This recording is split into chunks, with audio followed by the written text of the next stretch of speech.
Oh, this guy just has a pistol. Right on you. Oh, I hit the wrong button. I hate controller.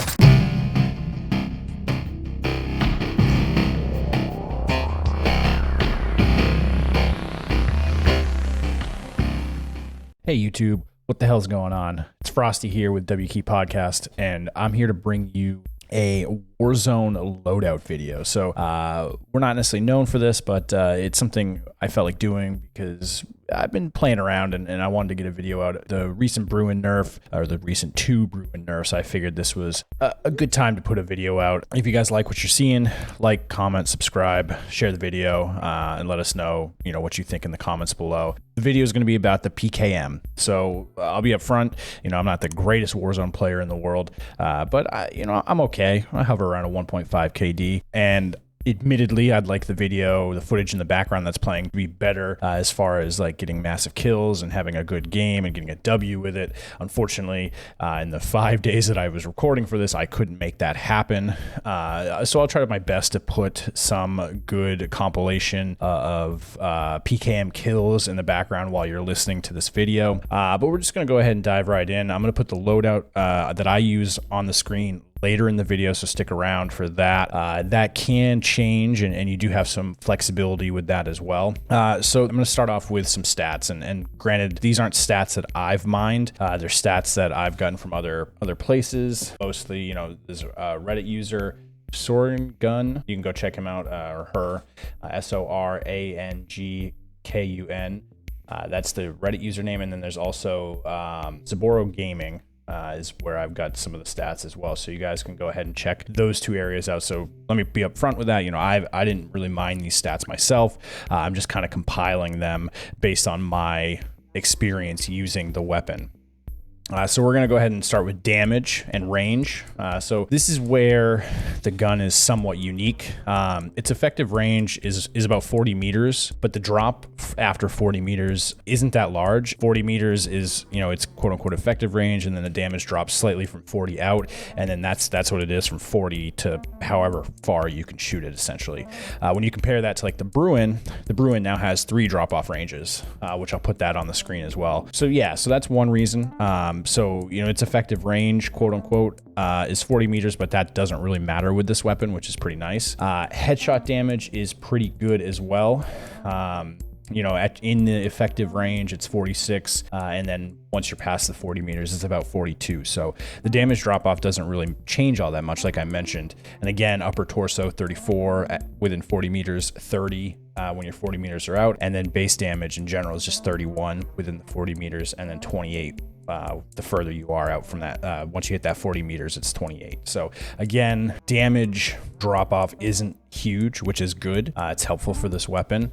As far as bullets to kill, if you're going against a fully armored person and you're getting all headshots, it's six headshots no matter where you are, whether it's within the 40 meters or outside of the 40 meters. 2 plated enemy, 5 headshots across the board, or within that effective range, and then outside of that effective range. 1 armored individual, 4 headshots, again within the effective range and outside of the effective range. And then no armor, it's a 3 headshot, again within the effective range and outside of the effective range. Upper torso wise, 8 to 9 bullets on a 3 armored person, 2 armored, 6 to 7 bullets, 1 armor, 5 bullets generally, and then no armor, 2 to 3 bullets. And again, that's upper torso, and the first number is within the effective range, the second number is outside of the effective range. Base shots, stomach, limbs, whatever it might be, 9 shots to kill on a 3 armor, 7 to 8 shots on a 2 armor, 5 to 6 shots on a 1 armor, and then about 4 shots on the no armored individual. So it's got a pretty good bullet to kill time, or it's got a pretty good bullet to kill stat. And like I said, that range, the effective range drop off doesn't affect those numbers all that much, which is really helpful for this weapon. The time to kill is about 560 milliseconds, which is only slower than the MG34 in the LMG category. So that's the only LMG in the that has a faster time to kill than PKM. So the MG34 is the only one that has a faster time to kill. So that's pretty good. And then the recoil for this gun is mainly up, and it's pretty easy to control. So even if you were to just full on, let it open, spray all 100 rounds. Again, it's up for the most part, and it's pretty easy to control. So I'm gonna go ahead and put the loadout details on the screen now, so you guys can take a second to take a look at that. The loadout I use, the extended barrel, the monolithic suppressor, the tac laser, the snatch grip, and the VLK 3x optic. Some people do suggest the lightweight suppressor. Again, this is due to the fact that the damage range doesn't really change past its effective range, the 40 meters. So, you know, once you're 40 meters now, the lightweight suppressor effects is the damage range. But since that number doesn't really change much at all from the 40 meters out, you can get away with using the lightweight suppressor. I haven't personally tried this much myself. Again, this is just info I'm finding on some Reddit post while I was doing some damage research for this weapon. So there's that. So you could use the lightweight suppressor if you wanted to.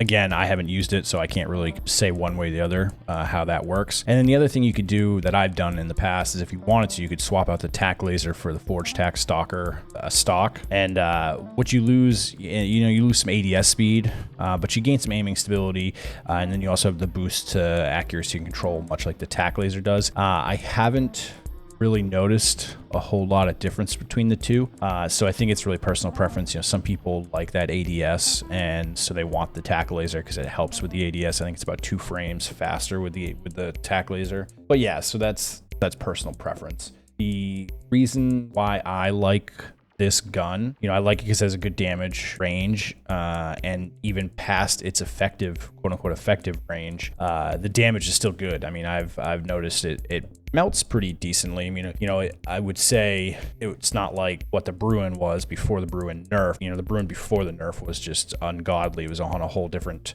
tier, and obviously guns shouldn't be that good, I think, in my opinion.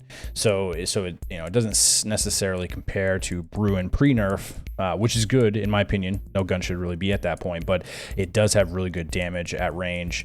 And it has really good recoil. Like I mentioned, it's really predictable and it's really easy to manage, especially with the snatch grip. The snatch grip really helps with that.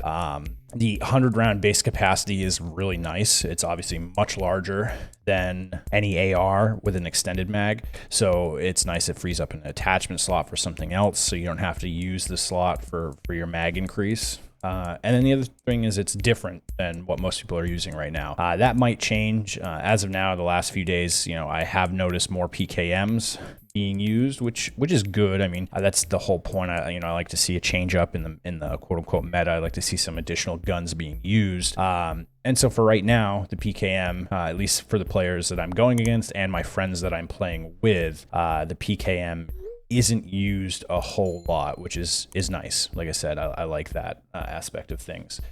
So yeah, I mean, that's pretty much it. It's a quick hitter video. I wish I could leave you with a clip of us clutching out a victory while I'm using the PKM with some high kills. But unfortunately, I couldn't get that.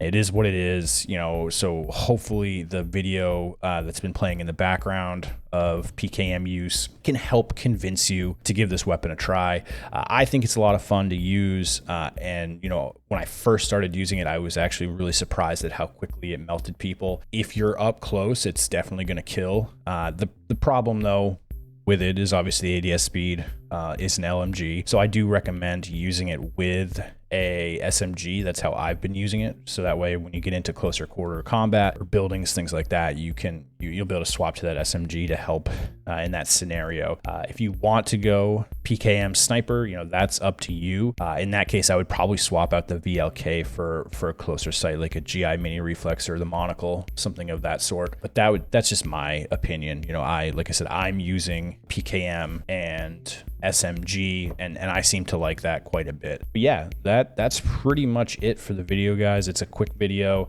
I just wanted to give you kind of a broad things that I've found out or things that I've noticed about the PKM, how I'm using it, what I'm using on it as far as the loadout's concerned. And yeah, if you guys liked what you've seen, make sure to like, comment, subscribe down below with your favorite weapon or what PKM build you're using now. Otherwise, we'll catch you guys in the next video. Take it easy.